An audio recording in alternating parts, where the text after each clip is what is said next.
dirty politics of Bangladesh. Dirty people are making politics dirty. Dirty politicians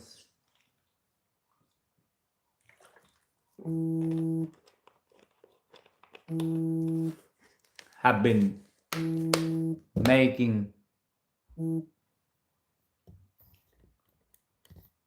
everything dirty. Dirty people are making the world dirty. Dirty means nasty, narrow minded, and criminals, stupids, idiots. There are dirty people, lots of dirty people are around me. In my family, mostly dirty people are in my family. From my childhood, they wanted to destroy my life. Still, they are jealous of me.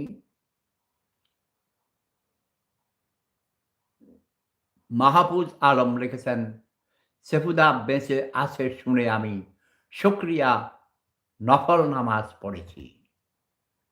অনেক অনেক ধন্যবাদ ভাইয়া মাহফুজ আলম, তুমি তোমার মতো করে আশীর্বাদ করেছ, দোয়া করেছ। পলিটিক্যাল অ্যানালাইসিস লিখেছেন, মানে ওনার নাম পলিটিক্যাল অ্যানালাইসিস, তার আইডি লিখেছেন, সুদখোর ইউনুসকে আমরণ ক্ষমতায় দেখতে চাই। আমিন আমিন। মহান আল্লাহ রাব্বুল আলামিন, মহান স্রষ্টা মহাপ্রভু আপনার ইচ্ছা পূর্ণ করুন।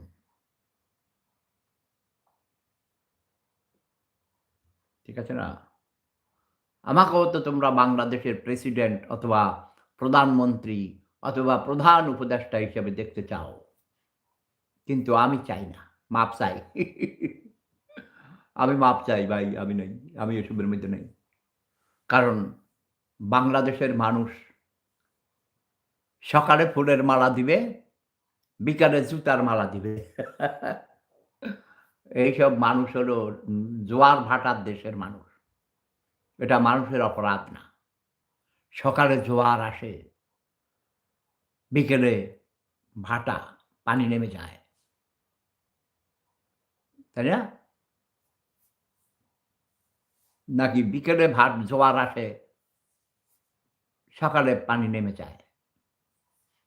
কোন সময় এই দিনের বেলায় নাকি? আমি তো ভুলে গেছি। কারণ আমাদের চাঁদপুরে অত জোয়ার ভাটা নেই। বরিশালে, খুলনা, বাগেরহাট, ও মাই গড! বরগুনা, ওইসব জায়গায় যাইয়া দেখি, কিরে কি অবস্থা! সুপারি নারকেল বাগানের মধ্যে পানি ভর্তি। আবার দেখি সকালে বা নাকি বিকেলে, I have forgotten exactly, ভুলে যায়, মানে পানি নেমে যায়। সাথে অনেক মাছ আসে। মাছ গড়ে, খালে, বিলে, পুকুরে, ডোবায় অনেক মাছ থেকে যায়, বড়, বড় মাছ। মজা আছে, খুব সুন্দর লাগে।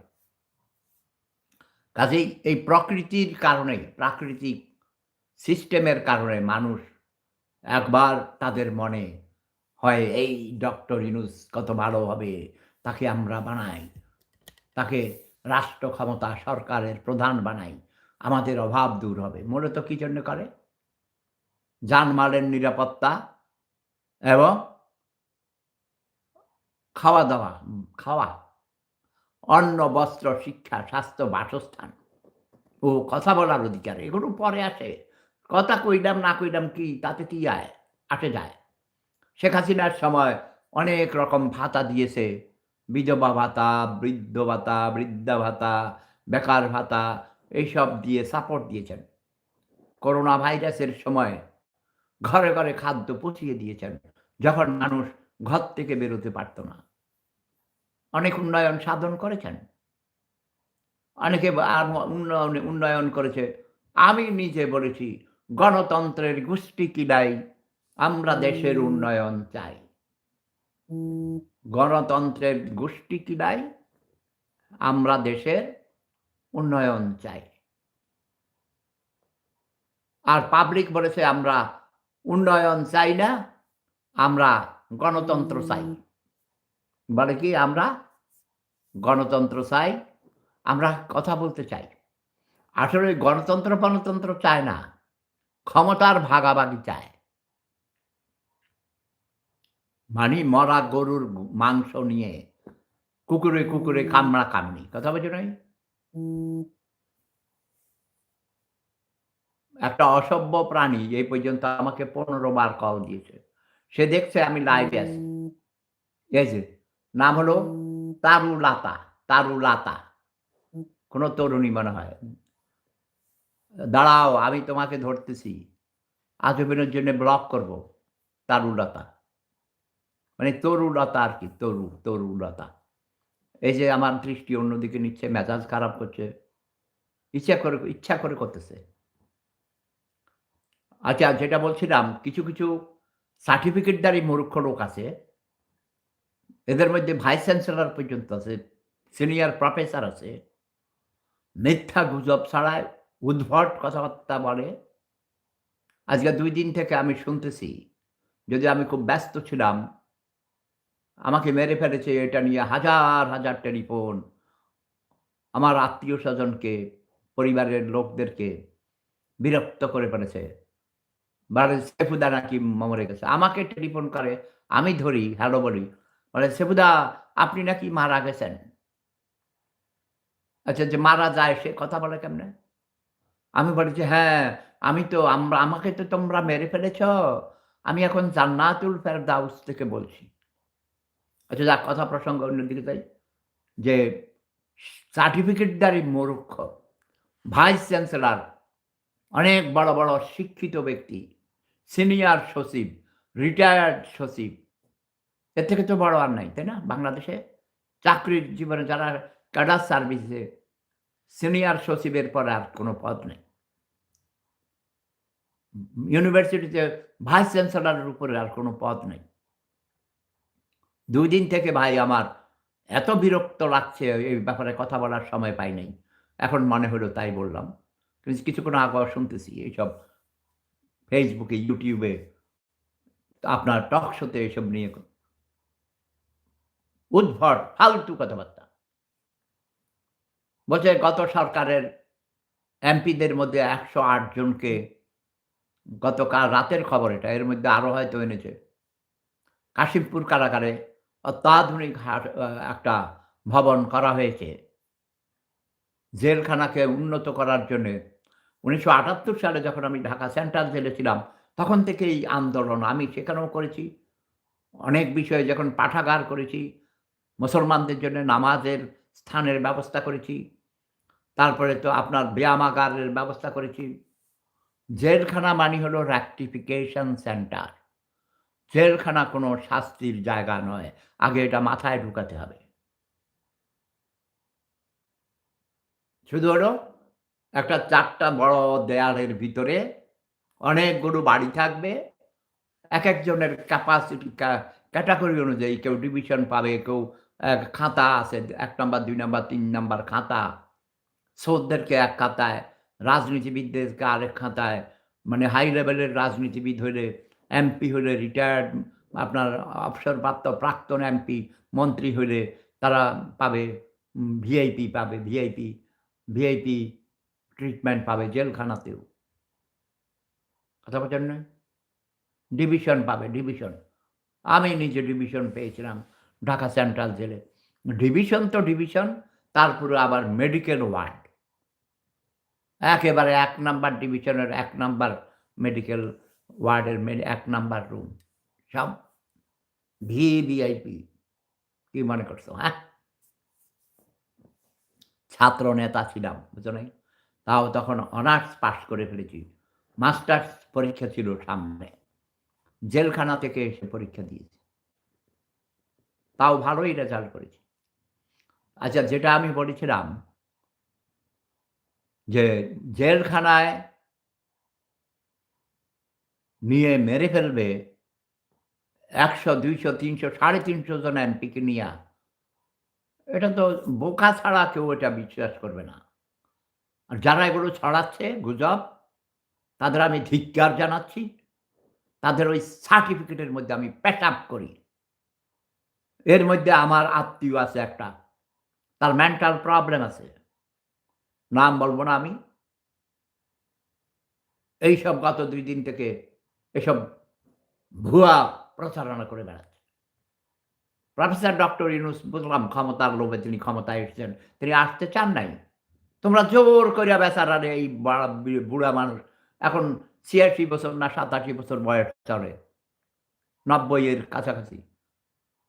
ইনভ্যালিড মাল। এ বেচারারে তোমরা আইনা এখানে বসাইছো। তোমরা কত ক্ষতি করেছো জানো? তিনি পৃথিবীর বিভিন্ন বিশ্ববিদ্যালয়ে গিয়ে লেকচার দিলে ১ বছরে কয়েক কোটি টাকা কামাইতে পারেন। একেকটা লেকচারে তিনি কয়েক লক্ষ টাকা পান। হ্যাঁ? তার আলাদা জীবন ব্যবস্থা উন্নত। এখন নাকি শুনলাম ওই যে আবুল হাসনাত মিল্টন ডক্টর তিনিও প্রফেসর। অস্ট্রেলিয়ার সিডনিতে থাকে। আমার এক নাতি। সে আওয়ামী বুদ্ধিজীবী, কবি। ঠিক আছে? তো সে আবার দেখি কালকে বলতেছে যে প্রফেসর ডক্টর ইউনুস সাহেব যমুনাতে রাতে ঘুমান না। তিনি ক্যান্টনমেন্টে গিয়ে কোথাও ঘুমান।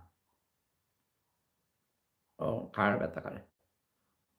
আচ্ছা ভাই বেশি কথা বলতে পারেন না। আপনি প্রেশারের রোগী, হার্টের রোগী, পেসমেকার লাগানো আছে আরো অনেক কিছু। শুকুরের ভাল্ব লাগানো আমার। হ্যাঁ?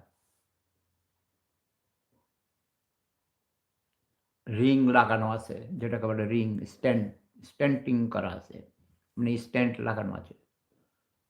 যেকোনো মুহূর্তে আমি মানে স্বর্গে চলে যেতে পারি। ভাই গত এই ৩-৪ দিন থেকে কে বা কারা ছড়াইছে আমি মরে গেছি। প্রতি মুহূর্তে হাজার, হাজার টেলিফোন। মানে আমাকে এই টেলিফোন ধরতে টেলিফোনের বিরক্তিতে আমি মরে যাব। আমি সিউর। কত যে ব্লক মেরেছি, কত গালি দিয়েছি কতজনকে আপন পরিবারের সদস্যদেরকে পর্যন্ত। বলেছি, "না আমি তো লাইভে বলেছি আমি মরি নাই।" এখন আমার টেলিফোন ইম্পোর্টেন্ট টেলিফোন আসার জন্য টেলিফোন খোলা রাখতে হয়। কিন্তু আমি সাইলেন্ট করে রেখেছি। বন্ধ করে রাখতে হয়। তারপরে এই টেলিফোনের অত্যাচারে ভাই। তোমাদের কাছে আমার অনুরোধ, কেউ আমাকে টেলিফোন করবে না। শুধু আমার পরিবারের, আমার স্ত্রী, পুত্র ছাড়া কেউ টেলিফোন করবে না। এমনকি ভাই-বোনদেরও টেলিফোন করার দরকার নেই। আমার ২ বোন ছিল, তারা মরে গেছে। এখন ২ ভাই আছে ইংল্যান্ডে, তাদের সাথে আমার সার্বক্ষণিক যোগাযোগ হয়। তারা এত টেলিফোন করার তাদের এত সময় নাই। তারা অনেক ব্যস্ত থাকেন। বিরক্ত করবে না। কেউ যে টেলিফোন করবে, তাকেই আমি ব্লক মারব। পরিষ্কার কথা। আমার যদি কাউকে টেলিফোন করার দরকার হয়, আমি করব। দয়া করে সবাইকে জানিয়ে দিবে, যে সেফুদা মারা যায় নাই, সেফুদা মরে নাই। ৭১ এ পরাজিত ঘাতক রাজাকার আলবদর আল শামসরা আমাকে জ্যান্ত মেরে ফেলেছে। আমার ছোট বউ টেলিফোন করেছে। এখন আমি তোমাদের থেকে বিদায় নিব। ওকে? Love is power. যাও। ও সে ডাক্তার, হাসপাতালে ডিউটি করে মানে বাসায় যাবে কিন্তু এত বৃষ্টি, বৃষ্টির জন্য যেতে পারে নাই। হাসপাতালের বারান্দায় দাঁড়াইয়া ছিল। রিক্সাও পায় না। এমন বৃষ্টি রিক্সাও মানে উঠলে রিক্সাও ভিজে যাবে। এখন মনে হয় মানে আমি বুঝতে পারি নাই। ভিডিওতে দেখাইছে। সম্ভবত রিক্সায় করে বাসায় যাচ্ছে এমন কিছু হবে। তো যাই হোক, আমি যেটা বলছিলাম, দয়া করে কেউ আমাকে টেলিফোন করবে না, বিরক্ত করবে না, মিথ্যা প্রচারণা করবে না। আল গিবাতু আসাদ্দু মিনাল জিনা।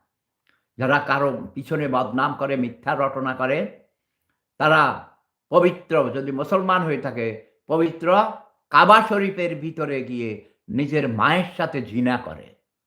এটা আমাদের গ্রামের বড় হুজুর, আমার উস্তাদ ছিলেন, আমাকে বলেছেন। আমাদের ক্লাসে বলেছেন। আল গিবাতু আসাদ্দু মিনাল জিন্নাহ। বলছে তোমরা কেউ জিনা মানে কেউ কখনো গীবত করবে না, মানে পিছনে কোনো বদনাম করবে না। কারো নামে বদনাম করবে না। সেটা মায়ের সাথে জিনা করার মতো অপরাধ হয়। আর যারা না জেনে মিথ্যা প্রপাগান্ডা ছড়াচ্ছে প্রফেসর মোহাম্মদ ইউনূসের ইমেজ নষ্ট করার জন্যে, এই সরকারের ইমেজ নষ্ট করার জন্যে, তারাও জিনা করার, মায়ের সাথে জিনা করার মতো অপরাধ করে। ওকে? দয়া করে মিথ্যা প্রপাগান্ডা ছড়াবেন না। ডক্টর ইউনূস সাহেব অতি ধীরে, ধীরে কাজ করেন। এটা তার ছোটবেলা থেকেই স্বভাব, নিয়ম এবং ইনি অনেক ভালো কাজ করেছেন। তোমাদের লজ্জা করে না? একটা লোক নোবেল পুরস্কার কি এমনে পাইছে? তোমরা বলো ঘুষ দিয়া পাইছে। দেখি তোমরা ঘুষ দিয়ে নোবেল পুরস্কার পাও দেখি। টাকা দিয়ে তোমরা পাও।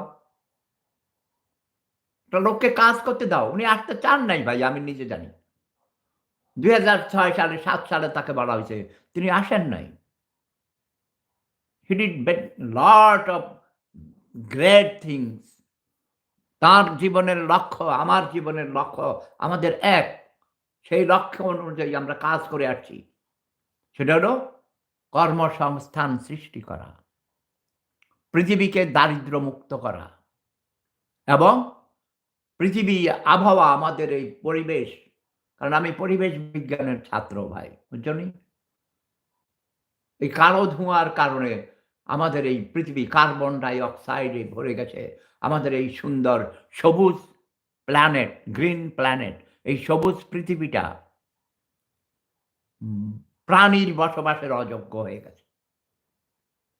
আমরা মানুষরাই কিন্তু এই পরিবেশ নষ্ট করছি। করোনা ভাইরাসের সময় তোমরা দেখেছ? গাড়ি ঘোড়া বন্ধ ছিল, মানুষ যান চলাচল বন্ধ থাকার কারণে আমাদের পুরো বাংলাদেশের আবহাওয়া পরিবর্তন হয়ে গেছিল। লতা-পাতা সবুজে ভরে গেছিল। এমনকি তোমার কক্সবাজারের সমুদ্র সৈকতে সবুজ বনানী বড় হয়ে গিয়েছিল, গাছপালা, লতাপাতা এবং সমুদ্র থেকে অনেক প্রাণী, বড়, বড় কচ্ছপ, এমনকি তিমি মাছও কাছাকাছি এসেছিল। অনেক ধরনের প্রাণী, সামুদ্রিক প্রাণী সমুদ্র সৈকতে উঠে রোদ পোহাইছে। এগুলো ভিডিওতে দেখাইছে, আমরা দেখেছি অনেকেই। কক্সবাজারেও আমার অনেক ছাত্রছাত্রী আছে, আমার অনেক প্রিয়জনরা আছে, আত্মীয়স্বজনও আছে। ইয়েস, আমার প্রিয় ভাগিনা জাকির কক্সবাজারে বিবাহ করিয়াছে। ইয়েস, প্রেম করে বিয়ে করেছে। ওরা এখন লন্ডনে থাকে, জানো? এবং ওর মেয়েকেও বিয়ে দিয়েছে, আমার নাতিন। আমার নাতি নাতিনের বিয়ে আরেই খাইছে। অনেককে আমি দেখিও নাই। ছোটবেলায় দেখেছি, এমনও হইছে।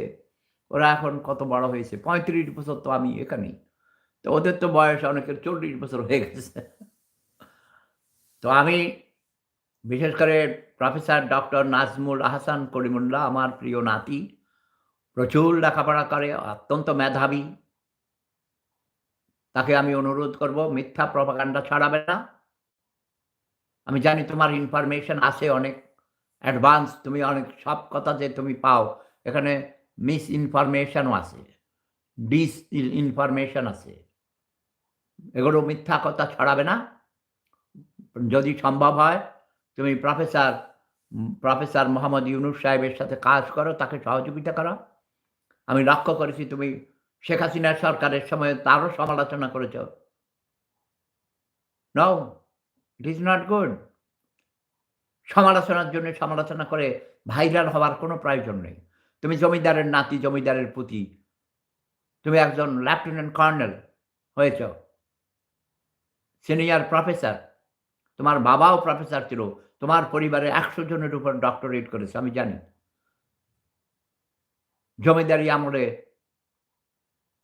আমার দাদা, আমার এক নানা ভাই তোমাদের বাড়িতে বিবাহ করিয়েছেন। তারাও জমিদার ছিলেন। জমিদার ছাড়া আত্মহত্যা হয় না। আমি নাম বলতে চাই নাই, কিন্তু আমি বাধ্য হয়েছি। Please stop your propaganda. তুমি সর্বজান্তা নও। তোমার টিচারদেরও টিচার আমি, ওকে? Stop it. সলিমুল্লাহ খানকে, ডক্টর সলিমুল্লাহ খানকে আমি বলেছিলাম, I am teacher of your teacher. Don't try to prove that you are the greatest scholar of the world. You the people know nothing. সব গরিব, সব রাজাকার ছোট লোক। প্রফেসর ডক্টর সলিমুল্লাহ রাজাকার ছিল। তাকে জাসদ ছাত্রলীগ থেকে আমি নমিনেশন দেই নাই জিএস পদে, ডাকসুর জিএস পদে। তাকে জিজ্ঞেস করো। এখন যাকে আইন প্রণয়নের জন্য আমাদের সংবিধান সংশোধনের দায়িত্ব দেওয়া হয়েছে, আমার অনেক জুনিয়র, আমার ছাত্রেরও ছাত্র। So what? Cool down, calm down, cool down, okay? Don't try to prove that you know everything. তোমার চেয়ে তোমার 14 গোষ্ঠীরে পড়াইতে পারে এমন লোক পৃথিবীতে আছে। নোয়াম চমস্কি আরো 30 বছর আগে বলেছে, শেফাতুল্লাহ is the greatest philosopher of this time. But I claim I am the greatest philosopher of all times. কাজ করতে দাও। প্রফেসর মোহাম্মদ ইউনুস সাহেবকে কাজ করতে দাও। জেলখানায় তিনি কোনো মানুষকে হত্যা করাবেন না, করবেন না। যারা বাহিরে ডিস্টার্ব করবে, কাজের ব্যাঘাত ঘটাবে, অবশ্যই তাদেরকে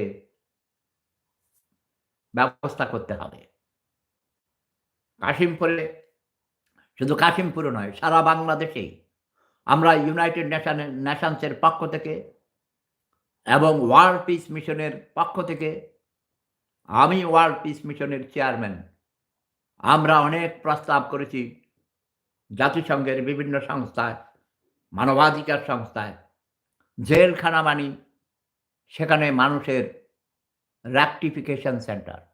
ইউরোপে সুইডেন থেকে আরম্ভ করে স্ক্যান্ডিনেভিয়ান কান্ট্রিজ জেলখানা বন্ধ হয়ে গেছে। জেলে কোনো কয়েদি নাই, কোনো আসামি নাই, কারণ ক্রাইমলেস কান্ট্রি। মানুষ কোনো অপরাধ করে না। আমার দেশে কেন অপরাধ করে? প্রথম করে খাদ্যের জন্য। খাদ্যের সংস্থান করো। ওই আরবের বর্বররা এখনো হাত কাটে, কল্লা কাটে, এইসব বন্ধ করতে হবে। কেন ক্রাইম করে?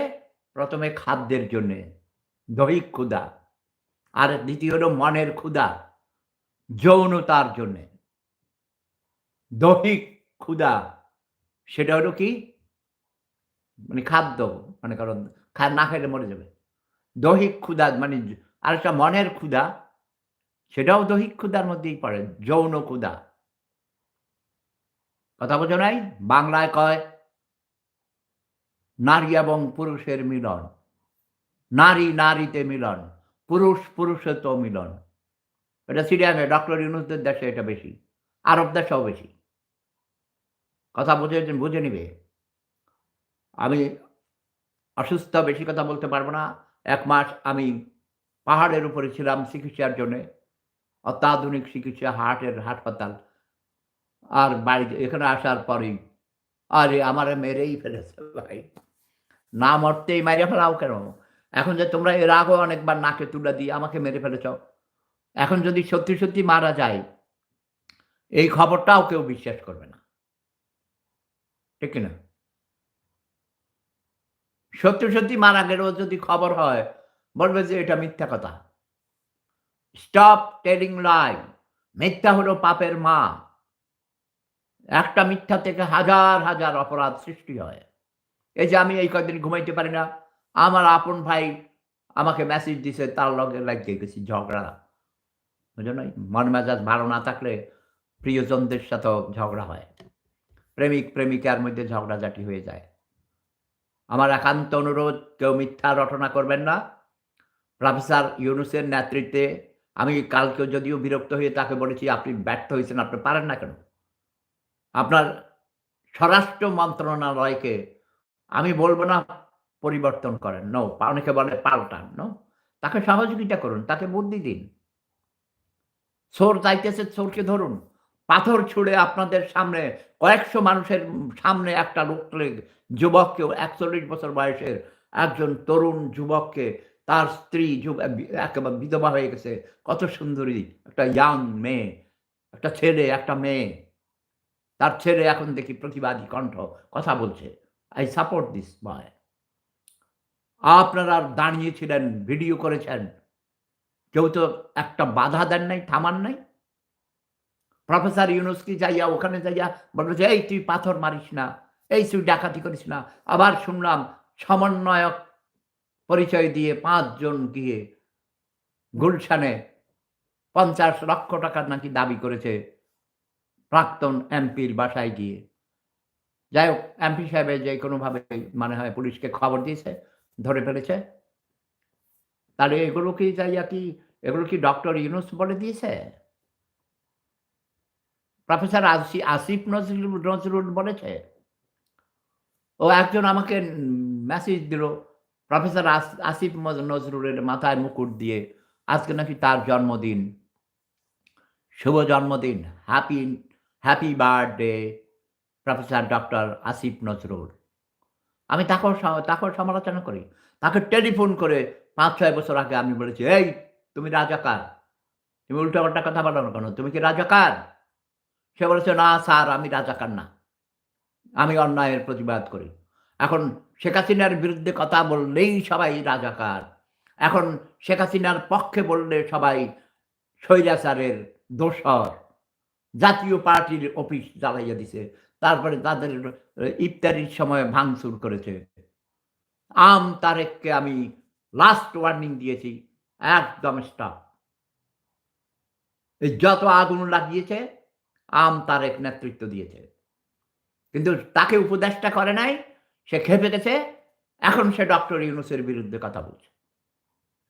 এইসব গরিবের পোলাপান খেত গ্রাম থেকে উঠে এসেছে। বেশি কথা বলব না, বুঝছো? তারেক কথা কম, কাম বেশি। তুমি ল পাস করেছ? নাকি কে করছে? তোমার বউ করছে মনে হয়। শিখা, কংগ্রেচুলেশন। এখন বার কাউন্সিলে পরীক্ষা দাও, আইন ব্যবসা শুরু করো। সাথে, সাথে তুমি এবং মধু বিক্রি করো, অনেক ভালো করেছ। আগে পাঞ্জাবির ব্যবসা করতা। আমার জন্য অনেক দামি একটা পাঞ্জাবি পাঠাইছে, অপূর্ব সুন্দর। সেজন্যও ধন্যবাদ। তবে এটা ঘুষ দিয়েছে আমাকে। আমি তাকে বলেছি, ওর বন্ধু-বান্ধবদের সামনে বলেছি, "এই যে দেখো এত সুন্দর পাঞ্জাবি পাঠাইছে আমাকে তারেক কেন জানো? নেতা হওয়ার জন্যে। ভবিষ্যতে যেন তারে এমপি, মন্ত্রী বানাই। অনেকরে বানাইছি তো। কিন্তু ঘুষ নেই না। আমি কোনো ঘুষ খাই না।" সে একটা গিফট পাঠাইছে। অপূর্ব সুন্দর পাঞ্জাবি পাঠাইছে। এটা কোনো অপরাধ না। যাক আর কথা বলতে পারি না ভাই, কষ্ট লাগছে। সবাই ভালো থাকুন, সুস্থ থাকুন। প্রেম ধর্ম, সেরা ধর্ম।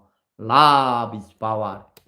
আর জয় বাংলা বললে যাদেরকে তোমরা এই যে mob violence stop, national circus party, গরিবের পোলাপান খেত খামার, আমার শাহরাস্তি থেকে এক রাজাকারের গোষ্ঠী নাসিরউদ্দিন পাটোয়ারি, জুতার বাড়ির ছোট তোর দাঁত ফেলে দিব। আমি খবর নিছি তোর বাড়ি উল্লাসপুর এবং তোর সহ্য গোষ্ঠী রাজাকার ছিল, তোর তোর দাদা চুরি করছে এবং তুই নিজে করছিস আমাদের বাড়িতে যাইয়া তুই খেজুরের রস চুরি করে খাইছ। তো চেহারা দেখলে তো চোরের মতো লাগে। তুই নাকের মধ্যে হিঙ্গিল টানিয়ে আবার খাস। খেত কোথাকার ছোট লোক, গরিব, অপদার্থ, হিস আমার তোর কপালে। ট্রাই টু বি স্মার্ট, লম্বা গাধা, ছোট লোক কোথাকার। কয় আমি তো ঢাকা বিশ্ববিদ্যালয় থেকে MA পাস করেছি, তুই আন্ডা পাস করছ। তোর সার্টিফিকেটের মধ্যে আমি পেশাব করেছি রাজাকারের গোষ্ঠী কোথাকার। তুই ঘোষণা দিছিস তুই নাকি শাহরাস্তি হাজীগঞ্জের চাঁদপুর ৫ এর এমপি। তুই ৩,০০০ বার জন্ম নিলেও শাহরাস্তি হাজীগঞ্জের এমপি হতে পারবি না। কারণ বাংলাদেশের সবচেয়ে বেশি শিক্ষিত উচ্চশিক্ষিতের হার হলো শাহরাস্তিতে, আমার জন্মস্থান। এই শাহরাস্তি থানা আমি বানাইছি প্রাক্তন আইজি হোসেন আহমদ সাহেবের বাড়িতে গিয়ে। তাকে দিয়ে থানা ভাগ করছি, হাজীগঞ্জ থানাকে। এবং এইটা হাজীগঞ্জ থানা, এখন এটা ২ টা থানা, ২ টা উপজেলা হয়েছে। ২ টা মিলে একটা আসন, চাঁদপুর ৫। আমি কর্তৃপক্ষের দৃষ্টি আকর্ষণ করছি, শাহরাস্তিকে আলাদা আসন করতে হবে, হাজীগঞ্জকে আলাদা আসন করতে হবে। তাহলে চাঁদপুরে ৬টা আসন হবে। এখন ৫টা আছে। এটা আমার অনুরোধ। আবার আরো মনে হয় করতে হবে মতলব উত্তর দক্ষিণ এরকম এগুলো আরো কত হাইমচর। চাঁদপুরে আমার মনে হয় মোট ৮টা কি ১০টা আসন করতে হবে। মানে চাঁদপুর আমার জেলা, ওকে? এবং চাঁদপুর হবে বাংলাদেশের রাজধানী। ঢাকা থেকে রাজধানী সরিয়ে আনতে হবে। আর চাঁদপুরে হবে আন্তর্জাতিক এরোপ্লেন এয়ারপোর্ট। আন্তর্জাতিক বিমানবন্দরের জন্য জায়গা নির্দিষ্ট করা হয়েছিল। শেখ হাসিনা থাকলে এই কাজগুলো হইতো। প্রফেসর ইউনূস সাহেব নতুন এসেছেন, উনি বোঝেন না। উনি বলেছেন, "এটা আমার কাজ না ভাই। বাবারা এটা আমি এটা বুঝি না। আমি রাজনীতি বুঝি না। আমার আমার কাজ অন্যরকম।" উনি ভালো পটাইতে পারেন, মানে মোটিভেশন দিতে পারেন, ভালো বক্তৃতা দিতে পারেন। আমিও তার কাছ থেকে শুনেছি, শিখেছি। He is my senior. যদিও তাকে আমি গ্রামে গঞ্জে ঢেঁকি ঋণ কেমনে কি, তাকেও আমরা এক্সচেঞ্জ অফ ভিউজ। এটা আমি বলব না যে আমি তার ট্রেইনার ছিলাম। এটা অনেক সময় একটু রসিকতা করে বলি। Yes, I was his trainer. স্বনির্ভর বাংলাদেশে অনেক সচিবদেরকে ট্রেনিং দিয়েছি হাতে কলমে, গ্রামে নিয়ে। মাহবুব আলম চাচিকে দেখাইছি, শিখাইছি। তিনি আমাদের ওস্তাদ ছিলেন। স্বনির্ভর বাংলাদেশের ফাউন্ডার মরহুম মাহবুব আলম চাচি আমার ওস্তাদ। তার জন্যে আমি সবাই দোয়া করবেন। মহান আল্লাহ রাব্বুল আলামিন যেন তাকে জান্নাতুল ফেরদাউস দান করেন। তিনি অনেক বড় দেশপ্রেমিক ছিলেন। অনেক বড় আন্তর্জাতিক খ্যাতিসম্পন্ন একজন অর্থনীতিবিদ ছিলেন। গণপ্রজাতন্ত্রী বাংলাদেশ সরকারের তিনি মাননীয় মুখ্য সচিব ছিলেন, প্রিন্সিপাল সেক্রেটারি। মাহবুব আলম চাচির নাম নতুন প্রজন্ম জানে না। ওকে? প্রফেসর ইউনূস সাহেবেরও তিনি ওস্তাদ, গুরু। সবাই ভালো থাকুন, সুস্থ থাকুন। সবাই মিলে দেশকে গড়ে তুলি। ১০ মিনিট করি কাজ, হারি জিতি নাহি দাস। জয় বাংলা, জয় জনতা, জয় মানবতা। আমি কিন্তু স্লোগান পাল্টাইয়া দিছি। কোনো ব্যক্তি পূজা আমি করি না। জয় বাংলা স্লোগান দিয়ে আমরা এই দেশকে স্বাধীন করেছি। আর এনসিপি, ন্যাশনাল সার্কাস পার্টি ২০২৪ হলো গণ-অভ্যুত্থানের বছর। আর ১৯৭১ সাল হলো এদেশের স্বাধীনতার বছর। আমার প্রিয় একজন প্রকৃত মুক্তিযোদ্ধা, তিনি আমার আপন ইমিডিয়েট বড় ভাই মরহুম নুরুল ইসলাম মজুমদার ভাইয়ের সাথে একসাথে ট্রেনিং দিয়েছেন। মরহুম সিরাজুল আলম খান দাদার ১ম ব্যাচ, দেরাদুনের ১ম ব্যাচ মুজিব বাহিনীতে। তিনি অ্যাডভোকেট ফজলুর রহমান, কিশোরগঞ্জের ফজলু ভাই। তিনি স্বাধীনতার জন্যে তিনি নিজেই একজন কমান্ডার ছিলেন এবং তাঁর প্রাণ কাঁদে, চিৎকার দেয় কেন? তার মনের দুঃখ। তোমরা যারা বলো দেশের জাতীয় পতাকা পাল্টাতে হবে, জাতীয় সঙ্গীত পাল্টাতে হবে, ৭১ কোনো মুক্তিযুদ্ধের সাল না, ১৯৪৭ সাল, এগুলো দাদারে শিখাইতে আসো? ইতিহাস শিখাইতে আসো? থাপড়াইতে দাঁত ফালাই দেবো কুত্তার বাচ্চারা। হারামজাদারা, রাজাকারের গোষ্ঠী কিনাই আমি। প্রেম ধর্ম, সেরা ধর্ম। লাভ ইজ পাওয়ার। জয় বাংলা বলবে। যেই কুত্তার বাচ্চারা, খানকির ফোলারা, বেশ্যার ফোলারা বলবে জয় বাংলা বলা অপরাধ, তাকে মায়েরে কুত্তা দিয়া চোদাইতে ওদের মায়ের ভোদা ফাটাইয়া ফেলাইবা। জয় বাংলা।